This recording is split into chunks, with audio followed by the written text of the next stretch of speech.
परिचय। अंकिता, जैसे कि हम पहले भी चर्चा कर चुके हैं कि जंतु परपोषी जीव होते हैं।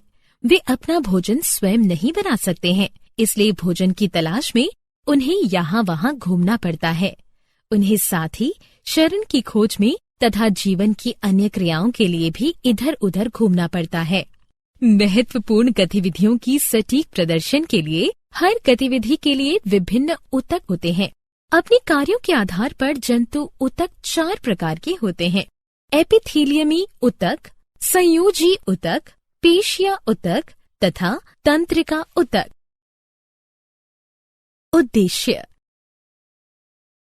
इस पाठ के अंत में आप निम्न करने में सक्षम हो जाएंगे: जंतु ऊतकों को परिभाषित करना, जंतु ऊतकों के प्रकारों को पहचानना, एपिथेलियमी ऊतकों के गुणों को समझना, एपिथेलियमी ऊतकों के प्रकारों को जानना, एपिथेलियमी ऊतकों के कार्यों को जानना, संयोजी ऊतकों के गुणों को समझना, संयोजी ऊतकों के प्रकारों को जानना, संयोजी ऊतकों के कार्यों को जानना, पेशीय ऊतकों को जानना, पेशीय ऊतकों के प्रकारों को पहचानना, पेशीय ऊतकों के कार्यों को जानना, तंत्रिका ऊतकों को जानना, तंत्रिका ऊतकों के प्रकारों को पहचानना, तंत्रिका ऊतकों के कार्यों को जानना। एपिथेलियमी ऊतक ऐसे ऊतक जो कि शरीर के अंगों को बाहर से ढकते हैं तथा खोखले अंगों को अंदर से रेखित करते हैं, एपिथेलियमी ऊतक कहलाते हैं। हाँ अंकिता, एपिथेलियमी ऊतक की कोशिकाएं एक दूसरे से कसकर सटी होती हैं तथा एक अनवरत परत का निर्माण करती हैं। इन कोशिकाओं के मध्य अंतरा कोशिका स्थान तथा मैट्रिक्स नहीं पाया जाता। एपिथेलियमी कोशिकाएं त्वचा, मुख गुहा के अस्तर पर आहार नली, वृक्कीय नली, फेफड़े तथा ग्रंथियों में पाई जाती है। एपिथेलियमी ऊतकों के प्रकार। कोशिकाओं के कार्यों को तथा उनकी आकृतियों के आधार पर एपिथेलियमी ऊतकों को 5 प्रकारों में वर्गीकृत किया गया है: शल्की एपिथेलियम, घनाकार एपिथेलियम, स्तंभाकार एपिथेलियम, ग्रंथिया या ग्रंथिल एपिथेलियम, पक्षमाभी एपिथेलियम। शल्की एपिथेलियम पतली, चपटी, अनियमित आकार वाली कोशिकाओं से मिलकर बने होते हैं, जो कि फर्श की टाइल्स की तरह परस्पर फिट होकर एक सघन ऊतक का निर्माण करती है। ये गुहाओं तथा रक्त वाहिकाओं के अस्तरों तथा जीव एवं त्वचा के कवर में पाए जाते हैं। इन्हें फुटपाथ यानी पेवमेंट एपिथेलियम के नाम से भी जाना जाता है। घनाकार एपिथेलियम में कोशिकाएं घन से आकार की होती हैं। वे अनुभाग काट करने पर वर्ग की भांति प्रतीत होते हैं, किंतु मुक्त सतह पर षटकोण की भांति दिखते हैं। वे वृक्कीय नलिकाओं, थायराइड पट्टिकाओं, लार ग्रंथियों, श्वेत ग्रंथियों तथा बहिःस्रावी ग्रंथियों में पाई जाती हैं। स्तंभाकार एपिथेलियम ऐसी कोशिकाएं से मिलकर बने होते हैं जो कि स्तंभ की भांति दिखाई देती हैं, क्योंकि वे चौड़ाई की अपेक्षा अधिक लंबी होती हैं। उनके केंद्रक आधार पर स्थित होते हैं। ये पेट के अस्तर, छोटी आंत, बृहदांत्र, पित्ताशय तथा श्लेमा झिल्ली वाले अंडवाहिनी में पाए जाते हैं। स्तंभाकार एपिथेलियम कभी कभी रूपांतरित होकर ग्रंथियों का निर्माण करते हैं, जिनसे कुछ रसायनों का स्रावन होता है तथा इस प्रकार ग्रंथियां एपिथेलियम में बदल जाती हैं। ये आमाशय की श्लेमा झिल्लियों में तथा श्वेत एवं तेल ग्रंथियों में पाए जाते हैं। क्या आप जानते हैं कि कुछ स्तंभाकार या घनाकार कोशिकाओं में मुक्त सीमा पाई जाती है, जो कि धागे सदृश कोशिका द्रव्य ब्राह्म्य विकास, जिन्हें पक्षम सीलिया कहते हैं, को धारण करते हैं। ऐसी कोशिकाएं पक्षमाभी एपिथेलियम का निर्माण करती हैं। ये शुक्राणु नलिकाओं, श्वास नली, श्वासनियों, वृक्कीय नलिकाओं तथा अंडवाहिनियों में पाई जाती है। एपिथेलियमी ऊतकों के कार्य। शल्की एपिथेलियम यांत्रिकों यानी आघातों, रोगाणुओं, में प्रवेश तथा रसायनों से शरीर के आंतरिक भागों की रक्षा करता है तथा उन्हें मृत होने से बचाता है। घनाकार एपिथेलियम अवशोषण, उत्सर्जन तथा श्रावण में सहायक होता है। ये यांत्रिक सहायता भी प्रदान करता है। स्तंभाकार एपिथेलियम का मुख्य कार्य अवशोषण तथा श्रावण होता है। ग्रंथीय एपिथेलियम का मुख्य कार्य इन ग्रंथियों से श्रावण करना होता है। पक्षमाभी एपिथेलियम की पक्षमों की गति से ठोस पदार्थों को गुहा द्वारा एक दिशा में चलन होता है। संयोजी उत्तक। संयोजी उत्तक विभिन्न अंगों तथा उनके भागों को परस्पर बांधे रखने का कार्य करते हैं। संयोजी उत्तकों की कोशिकाएं जीवित, एक दूसरे से अलग, कम जुड़ी तथा संख्या में बहुत कम होती है। जैव संदृश अंतराकोशिक पदार्थ जो कि आधात्री मैट्रिक्स कहलाते हैं, संयोजी उत्तक का मुख्य भाग बनाता है। आधात्री की प्रकृति तंतुमय होती है तथा ये अन्य उत्तकों को बांधे रखता है।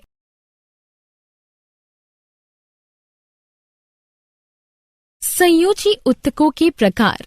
माधुरी, क्या तुम जानती हो कि जंतुओं में संयोजी उत्तक कितने प्रकार के होते हैं?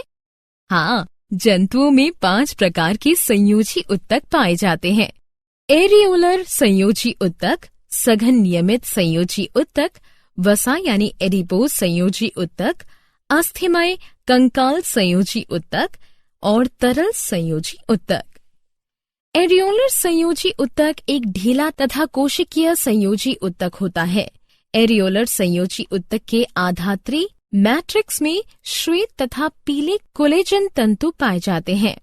सघन नियमित संयोजी उत्तक में तंतु तथा कोशिकाएं सघन प्रकार से एक क्रम से लगे होते हैं। सघन नियमित संयोजी उत्तक कंडरा तथा स्नायु का मुख्य घटक होता है।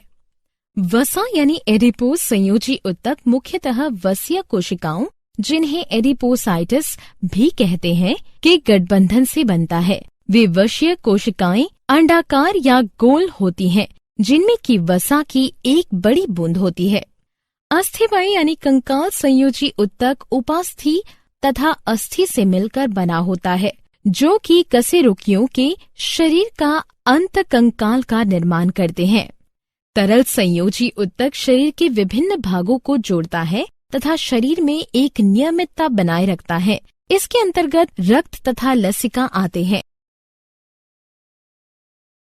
क्रियाकलाप। रक्त कोशिकाओं के विभिन्न प्रकारों को जानने के लिए चलो एक क्रियाकलाप करते हैं। मैंने एक स्लाइड पर एक बूंद रक्त की डाली है तथा अब सूक्ष्मदर्शी के अंतर्गत इसका पर्यवेक्षण करती हूँ। हम लाल रुधिर कोशिकाओं या रक्ताणु इरिथ्रोसाइट, श्वेत रुधिर कोशिकाओं या श्वेताणु ल्यूकोसाइट तथा पट्टिकाणु प्लेटलेट को देख सकते हैं। प्लाज्मा रुधिर का कुल 55% भाग बनाता है। प्लाज्मा एक जटिल तरल है जिसमें अकार्बनिक लवण तथा कार्बनिक पदार्थ जैसे एल्ब्यूमिन, ग्लोबुलिन तथा फिब्रिनोजन, ग्लूकोज, एमिनो अम्ल, वसा, विटामिन, एंजाइम, हार्मोन तथा त्यज्य पदार्थ जैसे यूरिया तथा यूरिक अम्ल पाए जाते हैं। मानव लाल रुधिर कोशिकाएं गोल, उभयावतल यानी वाइकोनकेव तथा संख्या में अधिक होती है। इनमें लोह युक्त जटिल प्रोटीन हीमोग्लोबिन पाई जाती है, जिसके कारण इसका रंग लाल होता है। श्वेताणु यानी ल्यूकोसाइट अमीबिया केंद्रक युक्त तथा श्वेत होते हैं। वे आकार में बड़े किंतु संख्या में कम होते हैं।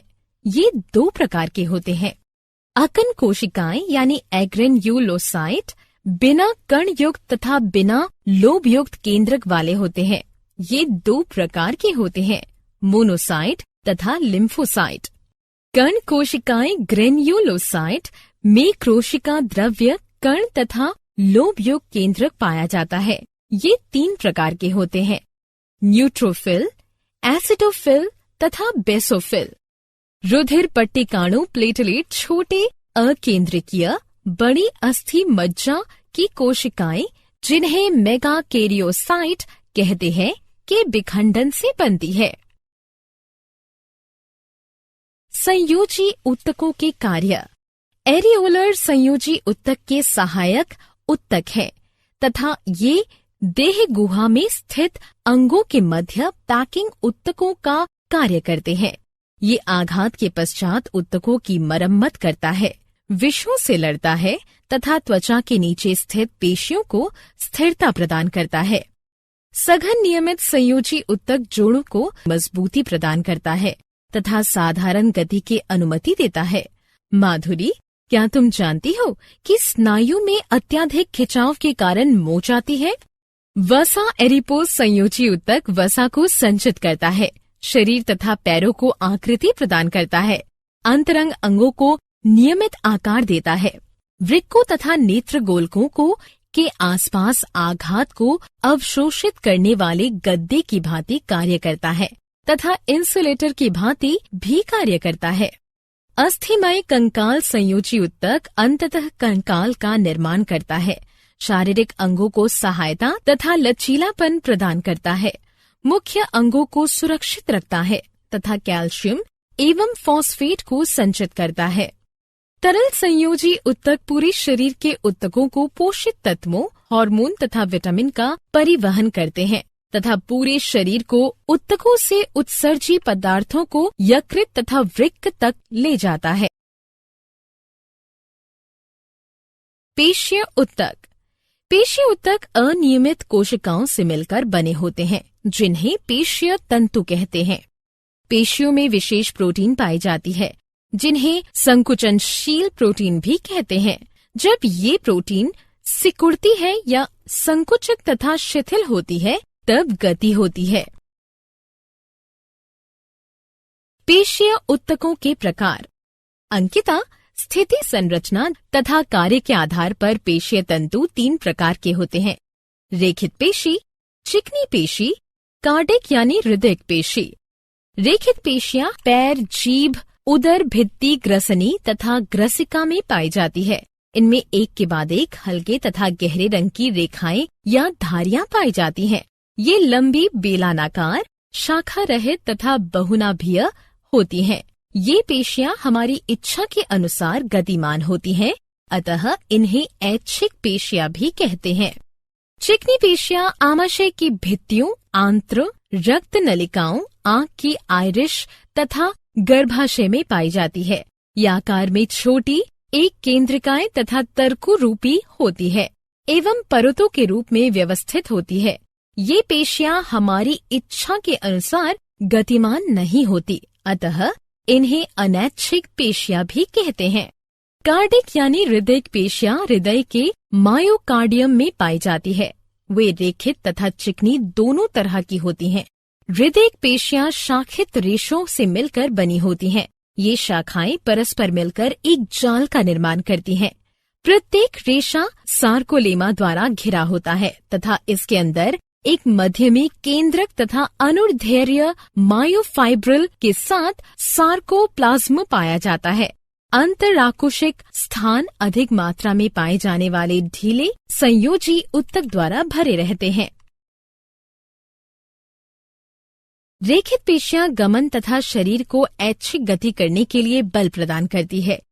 चिकनी पेशियां अनैच्छिक पेशियां होती हैं, अर्थात वे हमारी इच्छाओं के अनुसार कार्य नहीं करती हैं। आहार नली में भोजन का आगे बढ़ना, नलिकाओं का खुलना तथा बंद होना आदि चिकनी पेशियों के कारण ही होता है। कार्डिक यानी हृदय पेशियां जीवन भर तेजी से संकुचित तथा शिथिल होती हैं।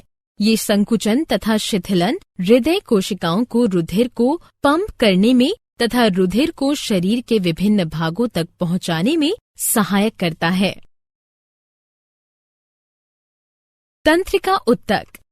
तंत्रिका ऊतक वो ऊतक है जो हमारे शरीर को संदेश प्रवाहित करता है। तंत्रिका ऊतक में मुख्य एकल कोशिकाएं पाई जाती हैं, जिन्हें तंत्रिका कोशिका या तंत्रिक कोशिका कहते हैं, जिनमें कि शरीर के अंदर और बाहर उद्दीपनों को ग्रहण करने तथा उन्हें शरीर के विभिन्न भागों तक पहुंचाने की क्षमता होती है। ये उद्दीपन एक तंत्रिक कोशिका से अन्य तंत्रिक कोशिका तक जाता है। माधुरी, क्या तुम्हें पता है कि प्रत्येक तंत्रिक कोशिका में 3 भाग पाए जाते हैं? कोशिका काय, सायोटिन, धूम्राक्षय तथा तंत्रिकाक्ष एक्सान। सायोटिन या कोशिकाएं में एक मध्य केंद्रक तथा कोशिका द्रव्य पाया जाता है, जिसमें गहरे रंजित कण पाए जाते हैं जिन्हें निसेल ग्रेन्यूल कहते हैं। डेंड्रोन छोटी प्रक्रियाएं होती हैं जो कि साइटोन या कोशिका काय से निकलकर आगे चलकर धूम्राक्षय में शाखित हो जाती हैं। तंत्रिकाक्ष एक से व्यास की एकल लंबी बेलन नुमा प्रक्रिया है। तंत्रिकाक्ष सिरे पर पतली शाखा बनती है। प्रत्येक शाखा एक फुली हुई संरचना जिसे सिनेप्टिक पुटिका कहते हैं में जाकर मिलती है। तंत्रिकाक्ष को तंत्रिका तंतु भी कहते हैं। एक एकल तंत्रिका तंतु की लंबाई 1 मीटर होती है।